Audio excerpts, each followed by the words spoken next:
Hi friends, how are you today? I am so excited because we are reading, can you tell what it is? Welcome to Stories with Kelli, my Stories with Kelli, and we are reading Cloudy with a Chance of Meatballs today. Sorry, that's my microwave. Hi Karen, how are you?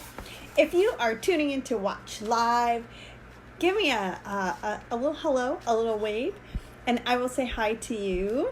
Hi, Brandon. And if you're watching in the replay, give me a hashtag replay and say hello, and I will say hi to you there too. Speaking of which, I want to say hello to a couple of friends that visited me yesterday that I didn't get to say hello to while I was reading. I say we like I have some sort of mouse in my pocket. But yesterday I had some friends tune in, not just for my 3:30 story reading, but also for my 4 o'clock story reading. And so I wanted to say hello to some of the Wilmot kiddos that visited yesterday. And to Jeremy, he was on a little bit later. And I think that was everyone that I wanted to say hi to from yesterday. Oh, my dad. Hi, Dad. All right. Well, here we go. We are reading oh, my goodness. Cloudy with a Chance of Meatballs today. Hopefully they're not hairy meatballs. That's Harry Potter. That'll be at 4 o'clock. Okay, here we go. Hi, Amy and Sharon. I went to high school with Amy and Sharon. Okay, here we go. This is Cloudy with a Chance of Meatballs. And it's written by Judy Barrett and drawn by Ron Barrett. I wonder if they're related. What do you think? Maybe. Okay, here we go. We were all sitting around the big kitchen table. It was Saturday morning, pancake morning. Mom was squeezing oranges for juice. Henry and I were betting on how many pancakes we could each eat. And Grandpa was doing the flipping.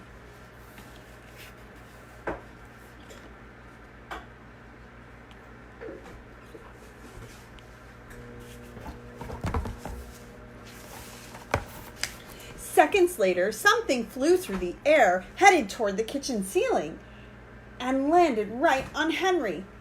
After we realized that the flying object was only a pancake, we all laughed, even Grandpa. Breakfast continued quite uneventfully. All the other pancakes landed in the pan, and all of them were eaten, even the one that landed on Henry.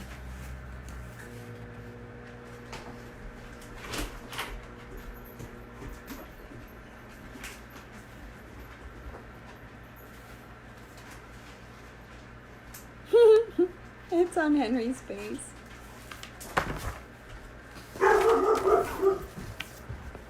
That night, touched off by the pancake incident at breakfast, Grandpa told us the best tall-tale bedtime story he'd ever told. Across an ocean, over lots of huge bumpy mountains, across 3 hot deserts and 1 small ocean, there lay the tiny town of Chew and Swallow.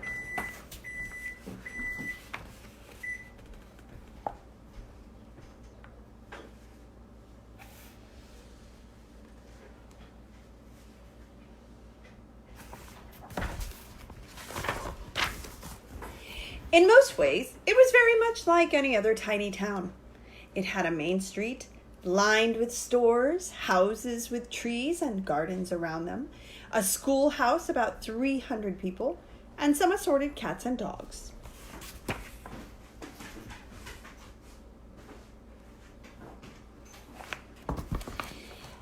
But there were no food stores in the town of Chew and Swallow.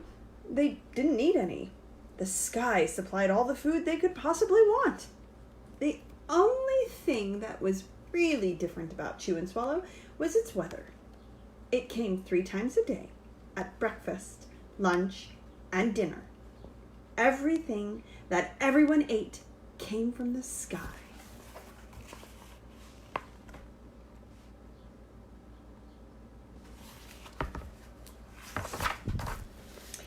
Whatever the weather served, that was what they ate.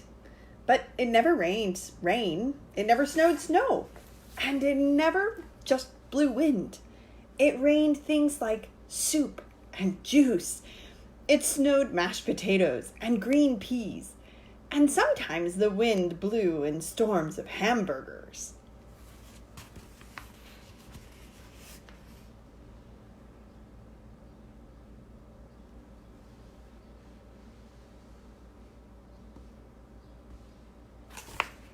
That's a lot of hamburgers. The people could watch the weather report on television in the morning, and they would even hear a prediction for the next day's food.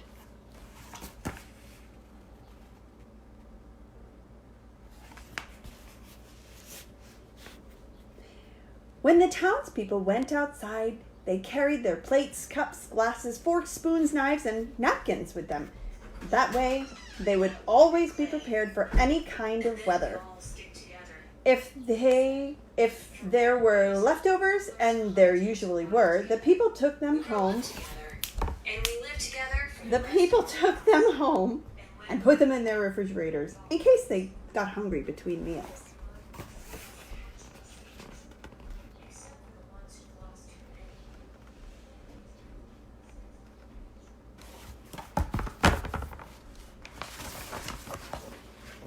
The menu varied. By the time they woke up in the morning, breakfast was coming down. After a brief shower of orange juice, low clouds of sunny side-up eggs moved in, followed by pieces of toast, butter, and jelly sprinkled down for the toast. And most of the time it rained milk afterwards. You see the eggs? That's funny. For lunch one day, frankfurters, already in their rolls, blew in from the northwest at about 5 miles an hour. There were mustard clouds nearby. Then the wind shifted to the east and brought in baked beans. A drizzle of soda finished off the meal.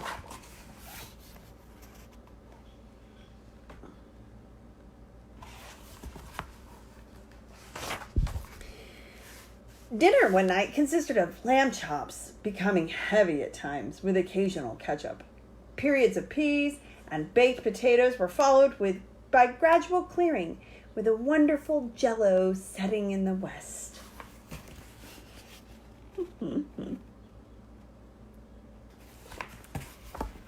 The sanitation department of Chew and Swallow had a rather unusual job for a sanitation department. It had to remove the food that fell on the houses and sidewalks and lawns. The workers cleaned things up after every meal and fed all the dogs and cats. Then they emptied some of it into the surrounding oceans for the fish and turtles and whales to eat. The rest of the food was put back into the earth so the soil would be richer for the people's flower gardens.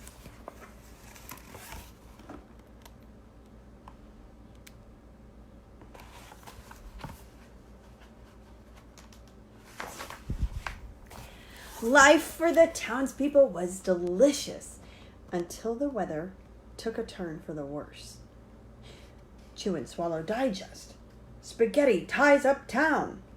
Record-breaking pasta fall causes chaos. Traffic snarled on Lower Intestine Street. Look at that. Oh my goodness. That's the newspaper. Holy moly. One day there was nothing but gorgonzola cheese all day. Ooh. The next day there was only broccoli, all overcooked. And then next day there were Brussels sprouts and peanut butter with mayonnaise. Another day there was a pea soup fog. No one could see where they were going, and they could barely find the rest of the meal that got stuck in the fog.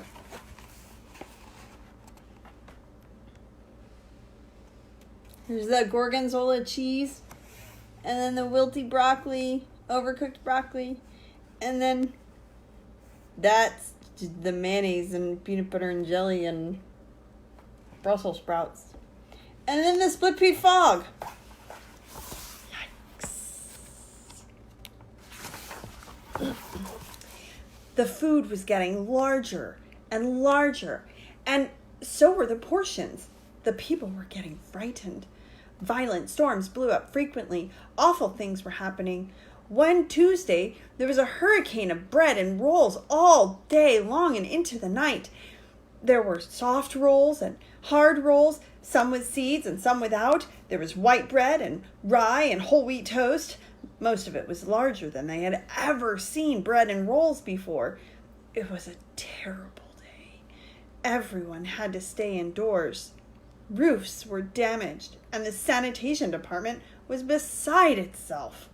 The mess took the workers 4 days to clean up, and the sea was full of floating rolls. To help out, the people piled up as much bread as they could in their backyards. The birds picked at it a bit, but it just stayed there and got staler and staler.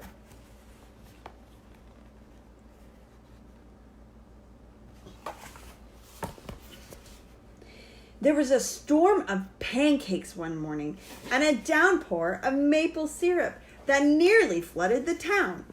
A huge pancake covered the school. No one could get it off because of its weight, so they had to close the school.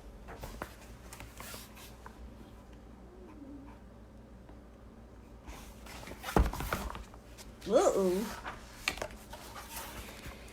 Lunch one day brought 15-inch drifts of cream cheese and jelly sandwiches. Everyone ate themselves sick, and the day ended with a stomachache.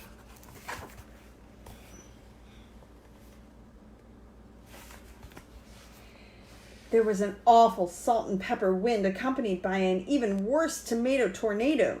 People were sneezing themselves silly and running to avoid the tomatoes. The town was a mess. There were seeds everywhere and pulp everywhere.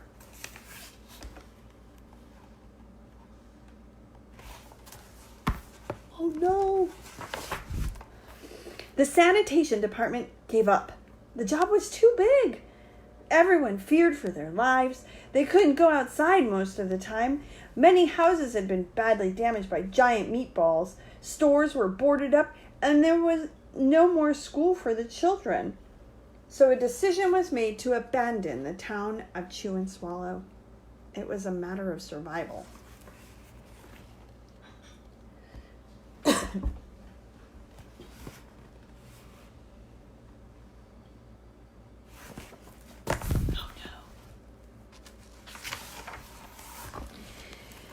The people glued together the giant pieces of stale bread sandwich style with peanut butter, took the absolute necessities with them, and set sail on their rafts for a new land.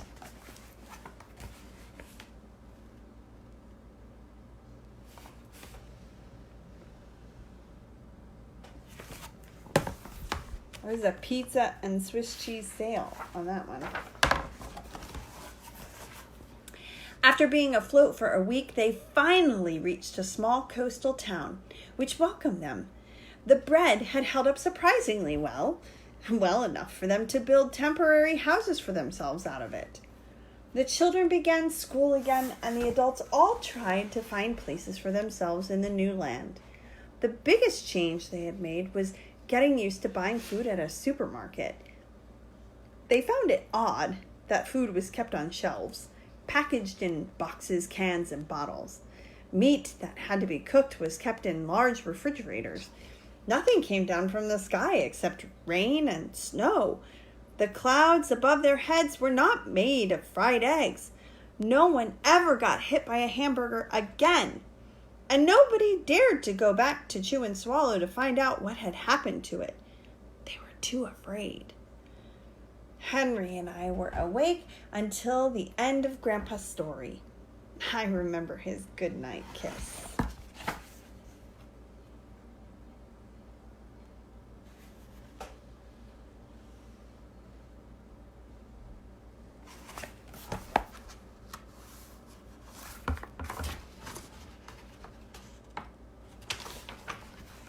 The next morning we woke up to see snow falling outside our window. We ran downstairs for breakfast and ate it a little faster than usual so we could go sledding with Grandpa. It's funny, but even as we were sliding down the hill, we thought we saw a giant pat of butter at the top, and we almost smelled mashed potatoes.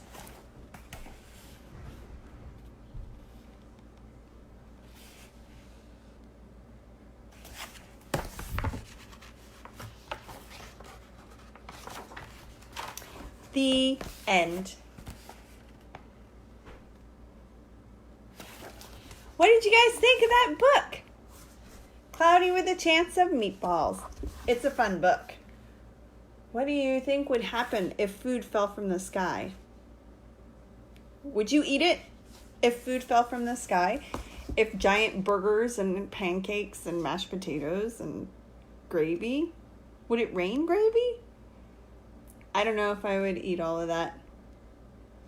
That would be a lot of food. Thank you guys for joining me for My Stories with Kelli today. I did it again. I forgot to pick out a book for tomorrow. My books, I'm getting kind of slim on some books, so I need to go and look for some more. So if you have any recommendations of books that I should be looking for, let me know. Send me a message and let me know. I will announce in 10 minutes. Yes, in 10 minutes, what we will be reading tomorrow at 3:30. And at 4 o'clock, that's in 10 minutes. I need to put my glasses on. We will be reading Harry Potter and the Sorcerer's Stone by J.K. Rowling. And that chapter, the chapter we are in is chapter 11, and that is Quidditch. So we get to read about Quidditch today. I think that will be a lot of fun. So I'm going to go and grab our book for tomorrow. I will see you back here in like 10 minutes, maybe less, okay? All right. Thanks for joining me today. And again, I'll see you at 4 o'clock for My Stories with Kelli, Young Adult / Adult Edition, and some Harry Potter and the Sorcerer's Stone. Okay. I'll see you soon. Take care.